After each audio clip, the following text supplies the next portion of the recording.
At the age of 89, I discovered 10 hard realities that every senior citizen ought to be aware of before it is too late. Elderly. Old. Have you ever reflected on the past and realized that the most significant lessons were learned many years overdue? When you reach the age of 89, you begin to experience a peculiar clarity in which things that you had previously disregarded become painfully clear. In addition, if you are between the ages of 55 and 80, you might already be experiencing that subtle pull on the inside. Is there something that I am overlooking before it is too late? That is the question that I am asking. In this video, we are going to go over 10 unpleasant facts that I have learned all too well in my latter years. I hope you enjoy your journey via this video. There are some truths that I wish someone had told me when I was 60 years old. There are a few that get straight to the heart of what it means to age with grace, power, and dignity. Some of them are about your health, some are about your relationships, and a few of them are about your relationships, in spite of the fact that they are not intended to frighten you. These might just wake you awake, mostly due to the fact that no one will ever tell you what the actual needs of aging are. Not until you are already too far along in the process to make adjustments. Now, however, I have some excellent news. There is still time for you to live your life differently if you are hearing this right now. It is important that you remain with me until the very end because one or two of these could very well turn a switch. Not even you were aware that it was there. Believe me when I say that if I had been exposed to this information when I was younger, I wouldn't have done a couple things the way I did them. Now, let's get something going. First and foremost, time is a cruel and swift accountant. There is no sense that time is passing you by. The trick is to do it. Unfortunately, it does not come with a flashing sign or a loud alert. Your routines, your habits, and every "I'll do it tomorrow" that you keep piling up are all places where it softly and nicely makes its way into your life. At the age of 60, you believe that you still have time. And, to be honest, you are correct in many respects. On the other hand, the majority of people are unaware of the fact that time does not only consume your days, it also consumes your options. Your choices are narrowed down gradually as a result of this. By the time you reach your late 70s or 80s, you will no longer have to choose between 3 or 4 different potential courses of action. You are merely hoping to make steady progress down the one that is still available. My friends have put off things like traveling, reconciling with each other, hobbies, getting their health checked, and even joy itself because they believed they had more time. The answer is no. Moreover, I have also done that. What hurts the most is not that those opportunities have been lost, rather, it is that I allowed them to pass without even realizing it.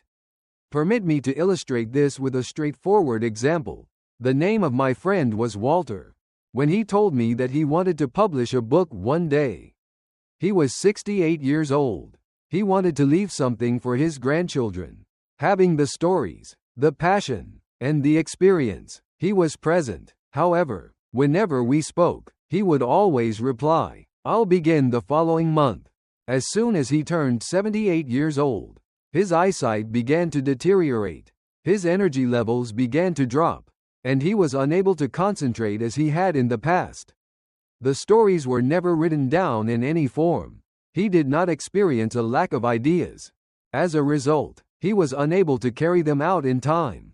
Moreover, no one in his family is aware of the full extent of who he truly was at this point. Time is a ruthless accountant. And what I mean by that is that it ensures that the books are kept in order. The interest is collected and it remembers every delay that has occurred. And regardless of whether you are prepared or not, it will always close the ledger. It is important that you should not put off anything that is going on inside of you. Whether it be a vacation, a letter, a conversation, or a change. On the other hand, time is only nice to those who do not waste it. In the second truth, health does not deteriorate silently, it deteriorates. A lightning bolt, a heart attack, a diagnosis, or a tumble are some of the things that most people believe might bring about health problems. In point of fact, however, The majority of the damage begins many years before the symptoms ever appear. It is patient, it is silent, and it thrives on being ignored completely. You are still able to eat whatever you want, skip a few walks, shrug off a little joint ache, and tell yourself that you will take things more seriously the following year. You are 60 years old. But now comes the most unpleasant part. The foundation will become weaker with each passing year, but you won't be able to tell the difference in your day-to-day life. Not at first, but gradually, your energy will go. As you sleep, you feel less tired. A disturbance occurs in your digestive system.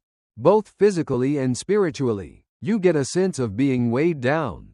And in the end, one day, everything will catch up with you. In practice, rather than in theory, this is the case. Before bending down, you give it some thought. You try to avoid gazes. In addition, you begin to organize your life in accordance with your constraints rather than your freedom. My memory of Margaret, a friend from church, is very fresh. When she first started experiencing fatigue during our weekly walks, she was 63 years old. That it was just due to age. She chose to disregard it for many years. After that, she suffered a hip fracture when she fell while climbing a curb one day. Because of that one fall, she had to undergo rehabilitation for an entire year, undergo 2 operations, and lose her freedom. Just a tiny bit of exhaustion was the beginning of it all. These adjustments may seem insignificant to us, yet they are actually messages. Before it screams, your body will always tell you to be quiet. On the other hand, if you do not listen early, you will be compelled to listen later on the conditions of someone else. In addition, it is not merely a physical issue. Your physical health, the amount of sleep you get, the amount of movement you get, the food you eat, and the things you neglect all add up to your emotional and mental wellness. The difference between an 85-year-old who is resilient and one who is struggling in life typically began when they were in their 60s. To tell you the unpleasant reality, your body is not a machine that has a switch that can be turned off suddenly. More accurately, it is a garden, and what you neglected to tend to while you were in your 60s will become overgrown and rotten when you are in your 80s. The weeds that you allow to grow today will be the ones that you have to struggle through in order to walk, to sleep, and to enjoy your days. Therefore, you should begin paying attention, not to the serious and frightening issues, but to the minor and vexing ones. Those knees that creak, the bloating that you experience after supper, and the way that you feel after sitting for an excessive amount of time are not annoyances. Invites are what they are. Is it possible for you to respond to them right now? I would appreciate it if you could use the second comment section below to let me know that you are continuing viewing this video and that you are finding these insights to be helpful. I strongly suggest that you subscribe to the channel and activate the bell if you have not already done so. This will ensure that you do not miss any videos. With your assistance, we are able to continue producing high-quality content that will both inform and inspire you. Let's proceed with our plans now. Truth number 3. Loneliness is not alleviated by the presence of other people, rather, it is alleviated by the presence of connection. A room full of people might yet make you feel as though you are all by yourself.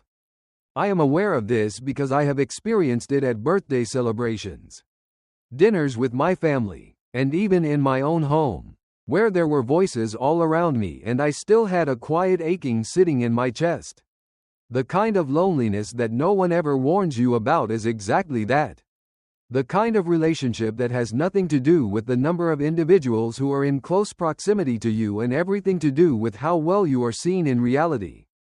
When you are in your 60s, you might still be working, taking care of your grandchildren, getting together with friends for coffee, or being invited to get-togethers. It is simple to confuse that activity with closeness, however. The unpleasant reality is that simply because you are being active does not mean that you are linked to one another. Conversations that are only superficial will eventually leave you with a sense of loss and emptiness. Your emotional muscles will begin to atrophy over time if you do not cultivate something more profound, such as honest interactions, mutual vulnerability, or a space where you can be genuine. When you reach your 80s, it gets more difficult to reach out to others, more difficult to open up, and for many people, it becomes even more difficult to recall what it was like to have a genuine relationship. When I think of Richard, an old friend of mine, I think of him constantly being surrounded by people and always being the lifelong party animal. The following day, however, he told me, "I don't think anyone really knows me anymore." This was the day after his wife had gone away. Perhaps it was never the case. Furthermore, the silence that ensued struck me more strongly than anything else. In order to cultivate the kinds of relationships that are significant, we wait far too long. We allow ourselves to be distracted by idle chatter, courtesy, and the delusion that everything is going well for us.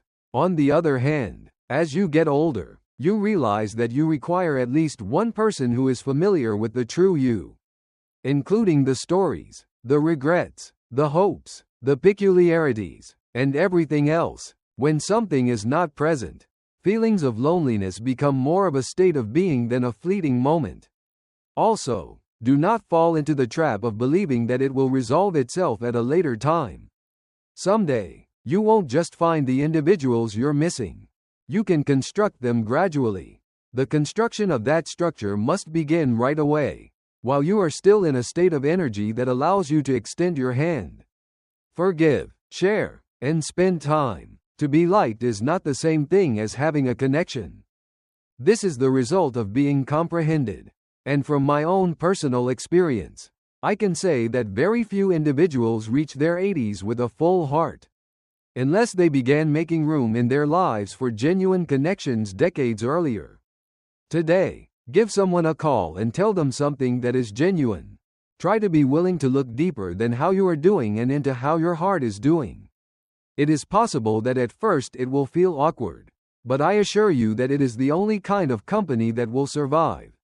Your children will live their lives, not yours. And this is the fourth truth. One of the most difficult realizations to come to terms with as you get older is the realization that the children you brought up, the ones into whom you invested your entire being, will eventually go on to pursue pathways that do not include you. Moreover, this does not imply that they do not love you.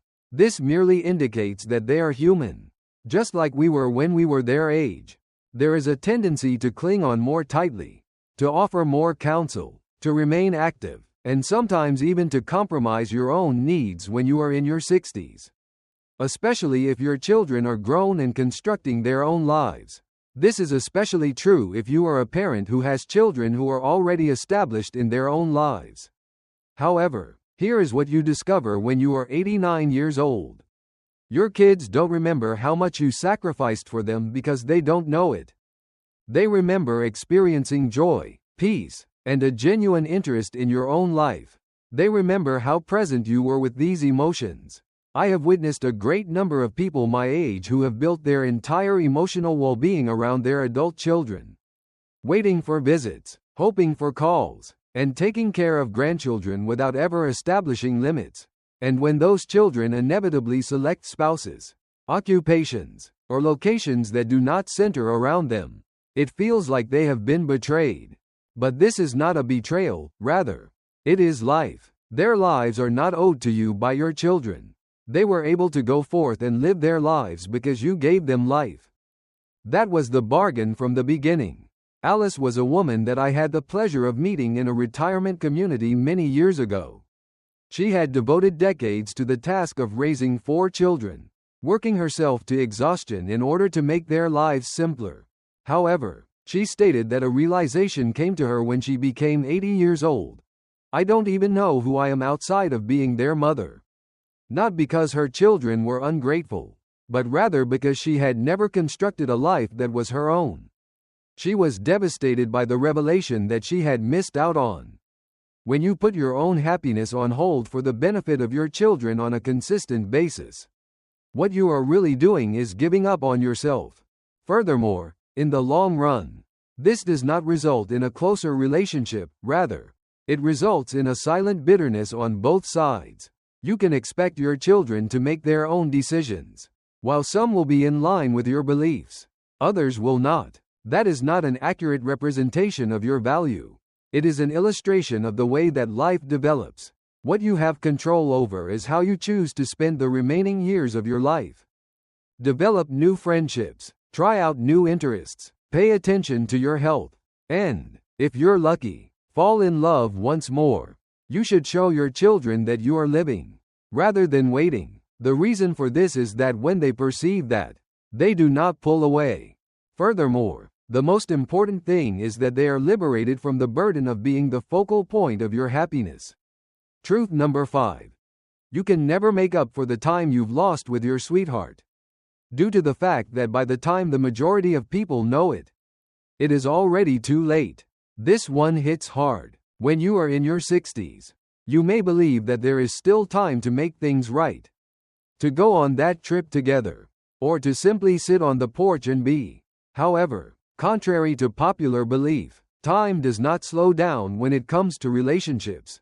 And every day, you choose to be silent rather than nice, to busy yourself rather than pay attention, or to harbor hatred rather than understanding, for something that you will never get back. You are spending money. In the final years of a marriage, I have witnessed marriages that appeared to be going well on the surface completely fall apart.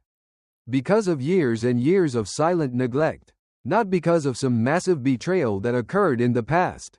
I was just going through the motions as life slipped by, not listening, not laughing, and just watching it all happen.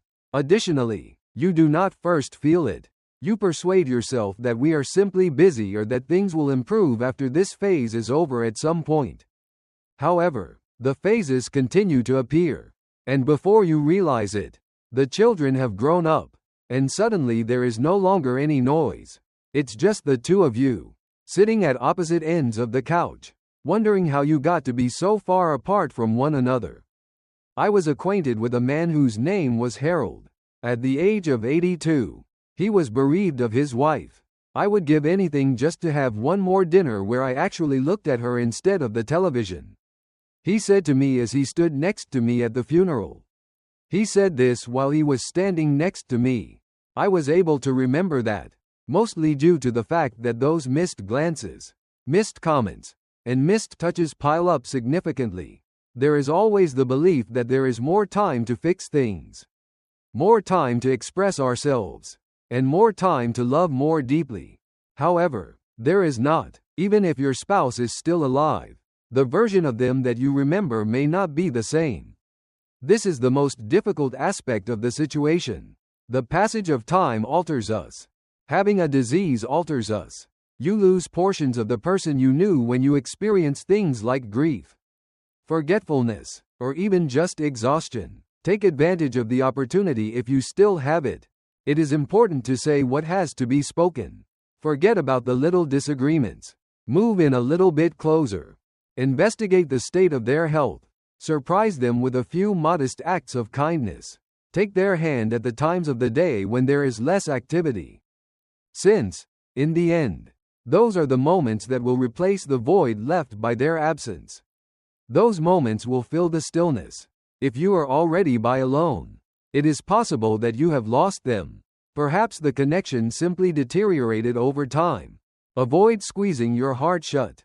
To seek connection, to develop new companionships, and to love again in a different way are all things that may be done at any point in time.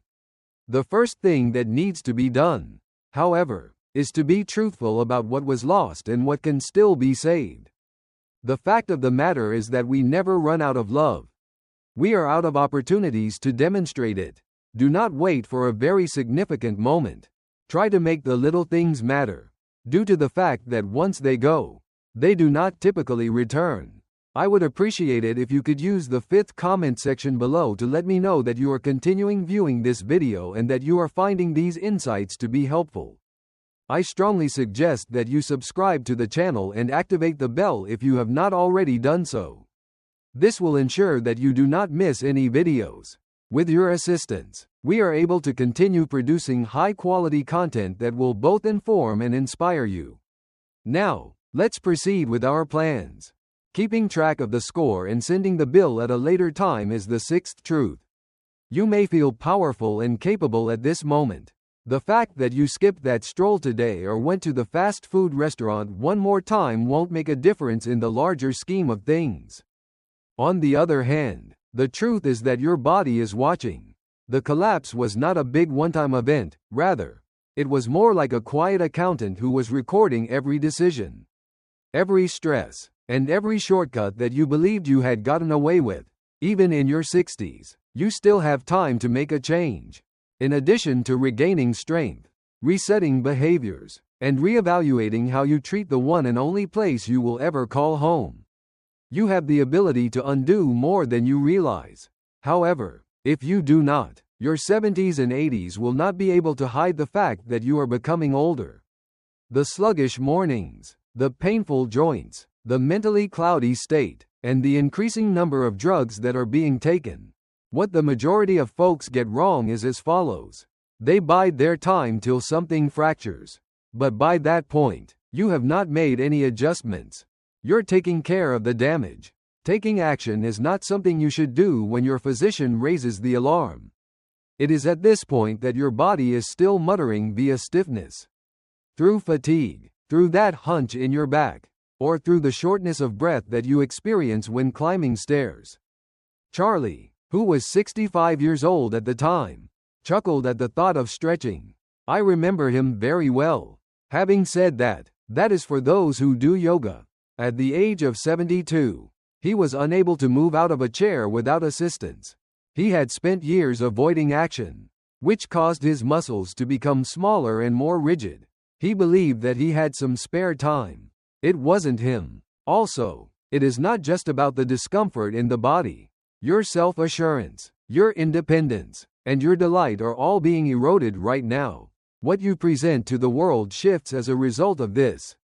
When it is difficult to stand, you tend to go out less. You consume less food when your digestion is awry. When you are continually exhausted, you lose the ability to laugh. This is how the process of aging saps your spirit. It was not in a single attack, but rather in 100 little retreats. Now, however, comes the heartening part. When you treat your body with respect, it immediately reacts to your actions. It is not necessary for you to run marathons. There is no requirement for you to become a saint in the kitchen. All you need to do is move about more than you can sit. Consume foods that your grandmother would be familiar with. Take a few deep breaths. Consume water as if it were important, as if you were making place for your future self. Stretch out your muscles. Also, the most important thing is to not wait for inspiration. Almost never does it appear on its own.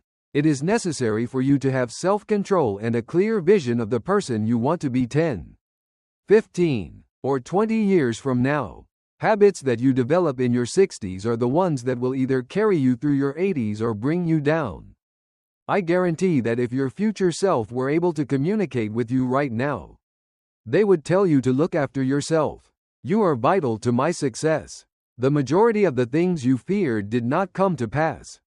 Yet worrying nevertheless caused you to lose decades of your life. I am able to declare with complete sincerity that the most of the things that caused me to lose sleep were never actually realized. Those financial issues that I believed would bring me to ruin have been resolved. It just took a few minutes for the unpleasant conversations that I had been dreading to end. The future that I feared would come to pass in ways that I could never have anticipated. And it was, for the most part, more kind than I had thought it would be. However, that did not prevent me from becoming concerned. Instead, I spent years, even decades, mentally rehearsing the worst-case scenarios, acting out fights that never took place, and preparing myself for tragedies that never materialized. And are you aware of the actual consequences of that? My calm was taken away by it. Such is the subtle nature of worry. It deceives you into believing that you are being responsible or that you want to be prepared. However, the majority of the time, it is simply fear that is disguised. In addition, the more you allow it to make decisions for you, the more it will educate your brain to anticipate danger even when there is none. In the past, I was always concerned about my children, including who they would marry and how they would handle their cash. What would happen if they changed their career path in the incorrect direction? However, do you know what? They came to the conclusion.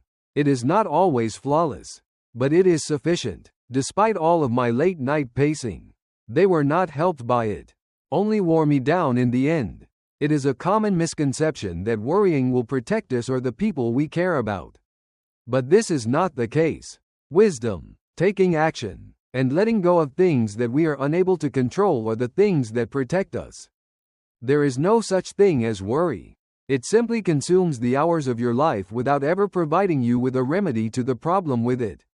And this is the most horrifying part. Anxiety is a thief that takes from both sides of the person. In addition to tainting your memories, it robs you of the present moment. As I reflect on my life, I have come to the realization that I have missed out on some of the most beautiful chapters of my life because I was too busy preparing myself for something negative. Possibly, you are concerned about retirement, your health, your relationships, and the current status of the world at this moment. It makes sense to me. However, you should question yourself how much of it exactly you are able to control. What is the extent to which you are preparing yourself for pain that may never come? It is not possible to find the calm that you are looking for when everything is in perfect order. It is the moment when you find out that the majority of the things that you are afraid of either won't occur or won't matter as much as you believe they would.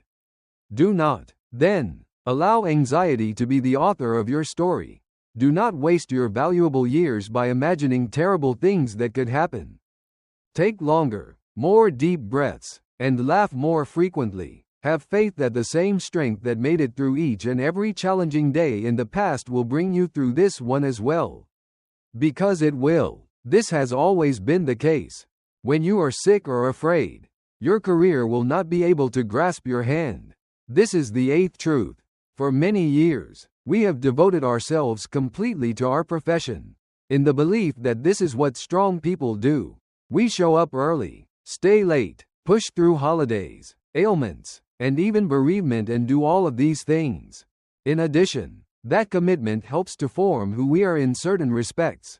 You will, however, ultimately arrive to a time where the applause will begin to fade.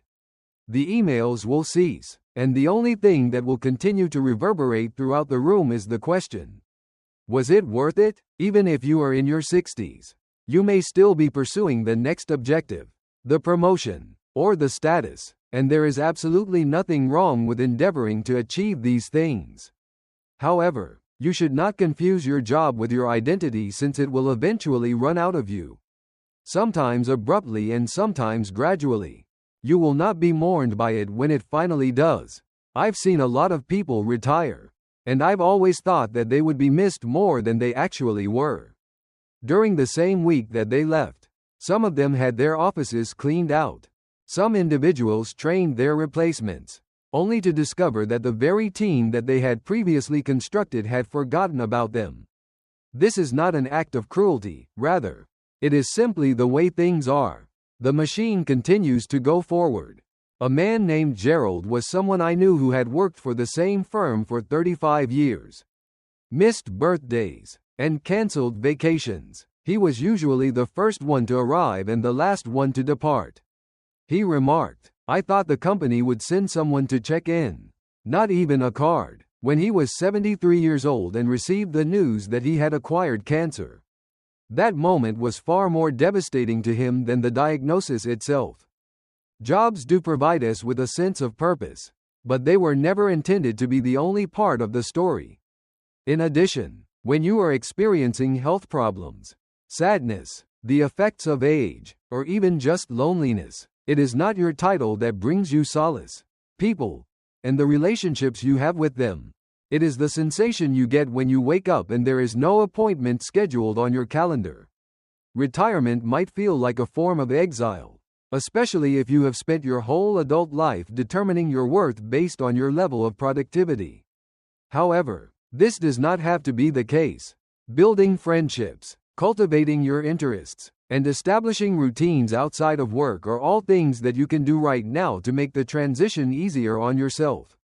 Even without the badge or the income, you will discover that you are still valuable, that you are still engaged, and that you are still you. Therefore, If you are enjoying what you are doing, continue working. If it gives you life, you should continue to build. On the other hand, you shouldn't disregard the more substantial investments, because when life becomes quiet, it won't be your job that will be alongside you. Your tranquility is at stake here. On the other hand, when things get difficult, you want to be the person who shows up, not your resume. Please leave a comment below with the number 8 to let me know that you are still watching this video and that you believe these insights to be helpful. I strongly suggest that you subscribe to the channel and activate the bell if you have not already done so.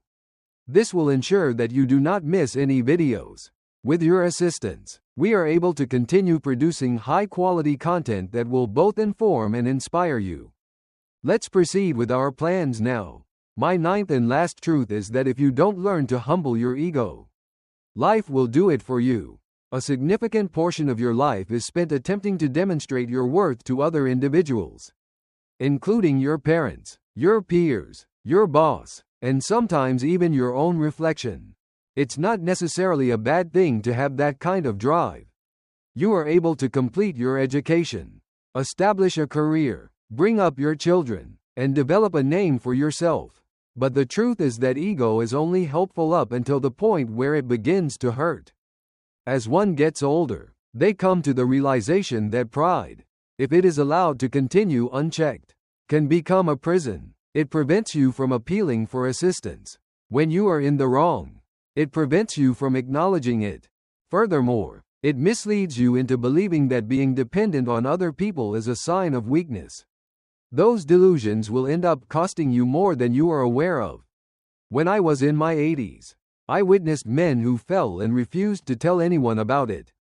There were women who were no longer able to carry their groceries, but they refused to ask for assistance. Those individuals who would prefer suffer in silence than accept that they are unable to drive safely or navigate the stairs. They did not wish to be pitied. That was what they desired. However, what they failed to recognize is that claiming to be unbreakable is not the solution to achieving dignity. This is a result of being aware of when to lean. When I think of Frances, when she was 76 years old, her physician informed her that she needed a walker. She put up a fight stating, "I'm not that old yet," for a number of months.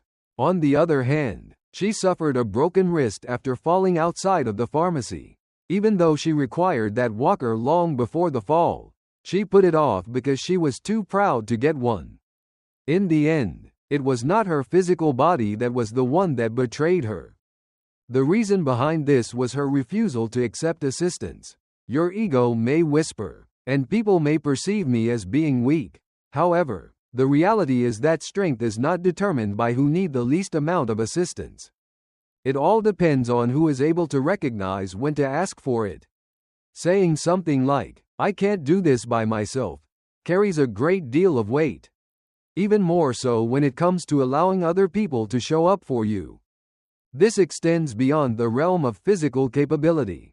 Your ability to handle apologies, your ability to process grief, and your ability to accept changes in your role, your relevance, and your influence are all important factors. You are not being made to feel ashamed by the world as you get older. The invitation is for you to enter a different sort of grace. The process of aging, on the other hand, will feel like a form of punishment if you continue to evaluate yourself based on your previous accomplishments or how self-sufficient you used to be. When life reaches its later stages, humility is rewarded, despite the fact that the ego competes for the spotlight. Allow other individuals to assist. Give your individuality time to develop. Allow yourself to be perceived not as the person who used to be able to do everything, but rather as the person who is now able to understand what is actually important. The reason for this is that the smaller your ego becomes, the more room there is for peacefulness, connection, and development. Those very things that enrich one's life rather than leaving one feeling empty. The 10th truth is that you won't feel old when you're 60.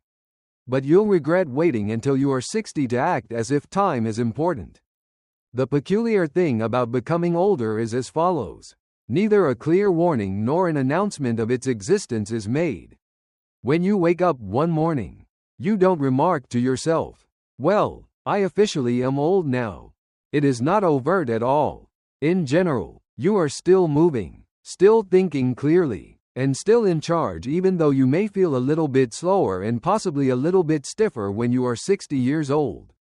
This is the precise reason why this reality is so perilous.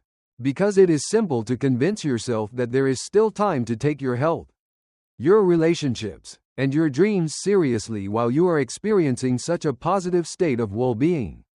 On the other hand, nobody will tell you how quickly 60 turns into 70 and 70 becomes 80. Despite the fact that you believe you are coasting, the terrain beneath your feet is actually shifting rapidly. You won't know you're getting older until you actually do it. Until the ascent becomes more difficult, the aches will remain for a longer period of time. The energy will run out more quickly. And by that time, many of the doors that you thought would remain open forever will begin to close. My memory recalls a neighbor named Ron. He kept stating that once he felt retired enough, he would take his wife on a road trip across the country. He was 62 years old at the time. She was diagnosed with early dementia when she was 68 years old. At the age of 70, she forgot his name, not because they did not want to go on that vacation, but rather because they delayed. They never went on that trip. 60 is a pivotal age. The reality of the matter is, it is the final chapter in which the majority of your faculties are still intact. Your alternatives are wide open, and your body is still able to respond to change. It is the ideal time to realign, but the majority of people choose not to do so. A wake-up call is something they wait for, and when it does arrive, it is not usually a nice one. The phrase, "I wish I had done this sooner," has been repeated to me far too easily. On the other hand, I was unaware of how rapidly things would shift. It seemed to me that I had more time. It is a good sign if you are in your 60s or even your 70s and you have the impression that you are still in good physical condition.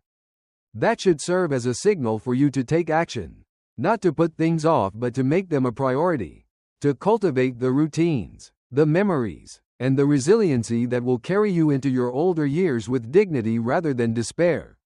When you start living as if your time mattered, you shouldn't wait until you feel old to start doing so. By the time you feel the need to start doing so, you might already be racing against the clock. Lastly, some thoughts. If we consider these 10 realities in retrospect, one thing becomes quite evident. The process of aging is not limited to the body alone. Your priorities, your relationships, your memories, and the way you perceive the world are all something that can be affected by this. Furthermore, the earlier you come to terms with this fact, the more power you will have to mold your later years into something that is not only long but also rich. What did you find to be the most noteworthy? Could it have been the gradual decline in health? Does marriage seem to be a slow drift? Is it possible to fall into the trap of basing your entire identity on your job or your children? No matter what it was, you should keep it. Wait for things to calm down. And perhaps most crucially, engage in some activity with it. Your arrival is not even close to being too late. There is still time for you to live your life with more intention, more awareness, and more care for the things that truly matter, regardless of whether you are 60, 70, or on the verge of 80. Because none of these realities are intended to frighten you in any way. They are shown to you in order to liberate you and to remind you that you are not helpless. At this very moment, you are in a chapter that requires a new sort of power from you. So begin right away. Make a single, insignificant adjustment. Reach out to a single individual. Have mercy on one person. Let's go for a walk. Consume one meal that is of higher quality. Share one truthful item that you have been keeping to yourself for far too long. The things that you have lost will not be brought back to you by life. But the things that you start right now will be rewarded with clarity, connection, and comfort. We appreciate you being here with us today. It would be wonderful if you could get in touch with us. Please leave a comment below and tell us about one item you discovered today and how you intend to put it to use in your life right now. We place a high value on your opinions. So please do not be reluctant to share them with us. Our inspiration and encouragement are greatly increased as a result of reading your remarks. I would appreciate it if you would like, subscribe, and share this video if you found it to be informative and enjoyable. With your assistance, we are able to continue producing high-quality content that will both inform and inspire you. We appreciate you taking the time to watch, and we hope to see you in the future video.